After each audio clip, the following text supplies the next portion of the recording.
Pollution को लेके अब तक सरकार ने कोई भी कदम नहीं उठाया। देखिए, पोल्यूशन की समस्या दिल्ली और उत्तर भारत के लिए नई नहीं है, मगर लोगों में, खास तौर पे पढ़े लिखे लोगों में, बुद्धिजीवी लोगों में गुस्सा इस बात का है कि सरकार लोगों को धोखा दे रही है, सरकार डेटा की फजिंग कर रही है, सरकार AQI के आंकड़ों में फर्जीवाड़ा कर रही है।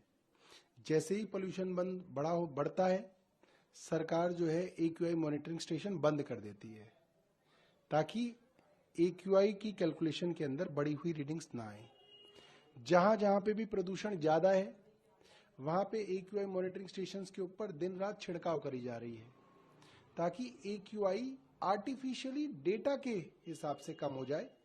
मगर आप सोचिए कि जो लोग खांस रहे हैं, जुकाम है, बुखार है, आंखों में जलन है, अस्थमा हो रहा है, लंग्स के अंदर इन्फेक्शन हो रहा है, एलर्जी हो रही है, वो तो इन आंकड़ों से कम नहीं हो रही। तो लोग परेशान हैं और लोग इस चीज को देख के स्तब्ध हैं, शॉक्ड हैं कि कोई सरकार, DPCC, CPCB जैसी एजेंसीज जिनका काम है प्रदूषण को कम करना, वो बड़ी बड़ी एजेंसीज फर्जीवाड़े के अंदर लगी हुई हैं और खुल्लम खुल्ला फर्जीवाड़ा चल रहा है।